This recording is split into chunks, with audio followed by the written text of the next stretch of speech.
What do you call a country ruled only by thieves? Or let me put this question another way.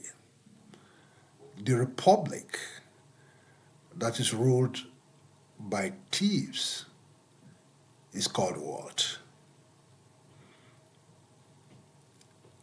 Kleptocratic nation?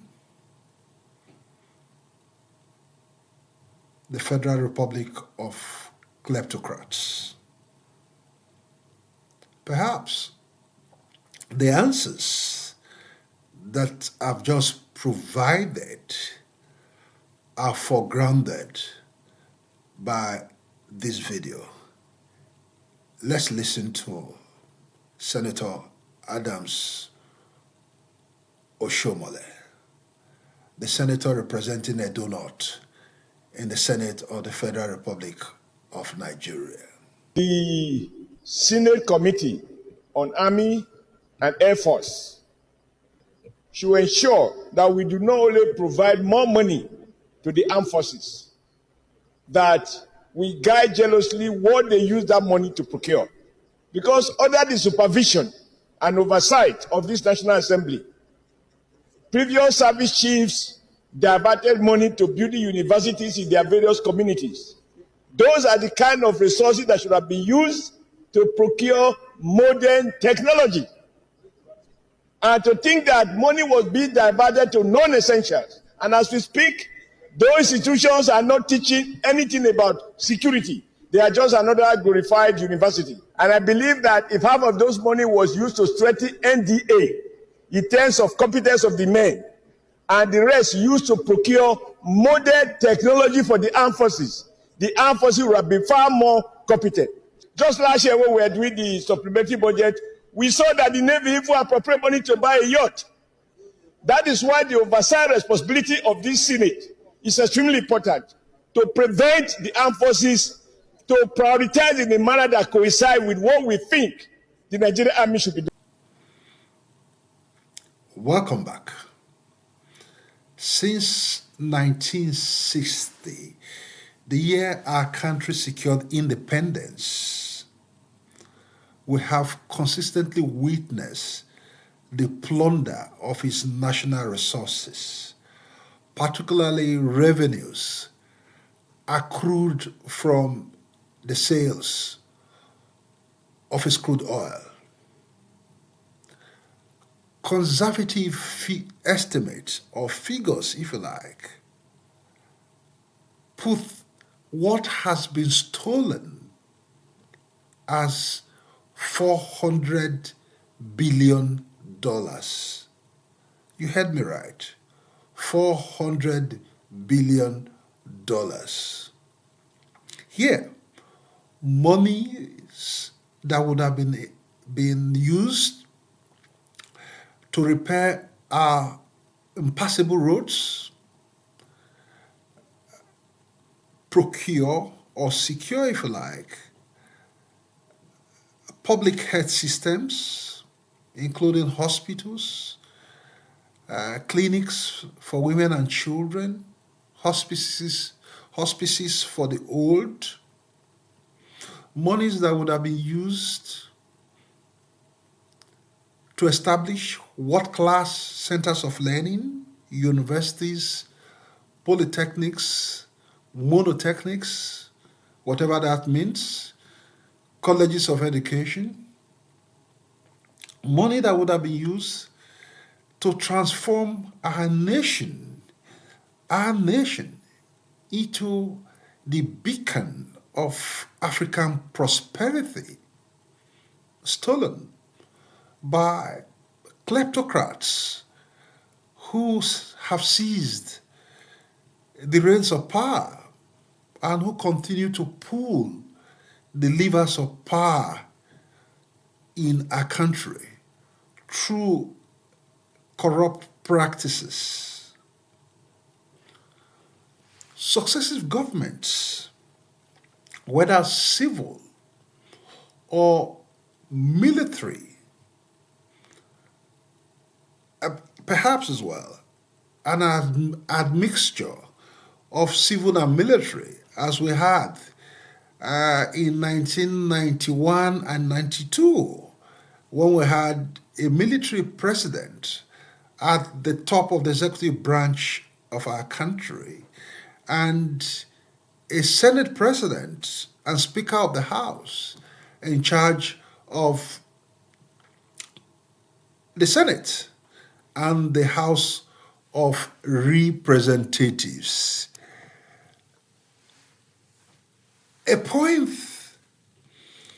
that consistently eludes us is how these pervasive kleptocratic attitudes that our leaders exhibit continue to persist. Another point that eludes us is how our institutions of states are tweaked in the manner or manners that allows these kleptocrats to loot and to steal our national natural resources blindly. Of course, there is a point to be made about the scale of corruption in our republic that has prioritized the private personal interest of these kleptocrats at the expense of the citizens. And thirdly, a point I also want to stress is how those institutions that should lend themselves as frameworks for accountability have become institutions that are in themselves corrupt. One fundamental question that I also want to ask in this broadcast is why the culture of impunity that exists in our country allows justice not to take place, allows kleptocrats who steal to walk free across the length and breadth of our country. There is something sinister about a republic, kleptocratic in nature and character, that allows thieves to ruin the roasts. And it's important that we stress this. It's important, again, I repeat, that we stress this. The $400 billion accrued from the sale of oil through history from 1960 to date that should have been used to build world-class hospitals, world-class centers of learning, good and passable roads are today locked up in the private bank accounts, private vaults of these kleptocrats. Sadly, we have a republic governed by constitution, governed by laws, whether at the national level or the sub-national level. But we have kleptocrats who have tweaked the system, gamed the system to their advantages, that they walk free across the length and breadth of our country. Step forward. Kleptocrat 1, Mr. James Ibori, was arrested in London, tried for looting Delta State blind. Former governors Jolly Yame and Darie, two governors who were arrested, prosecuted, tried, jailed, subsequently released, having served out their jail term, and granted presidential amnesty. By whom? Somebody who found his way into power on the mantra of anti-corruption. General Muhammadu Buhari. Step forward, Chimaroke Nnamani. He's not been touched by the long hands of the law, but his properties, all proceeds of corruption, have been forfeited through our courts to the federal government of Nigeria, and some have been returned to Enugu state government. Welcome the woman I call the queen of kleptocracy, Alison Desiani. He's not been jailed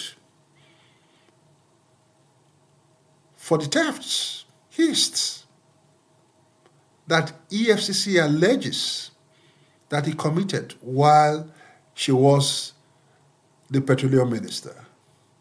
But some properties of ours have today been forfeited to the federal government of Nigeria. Wow. Again, I ask, what do you call a country ruled only by thieves? The republic that allows only thieves to rule is called what? Kleptocratic nation. The Federal Republic of Kleptocrats. I hear you say, welcome to the Republic of Kleptocrats. Thank you.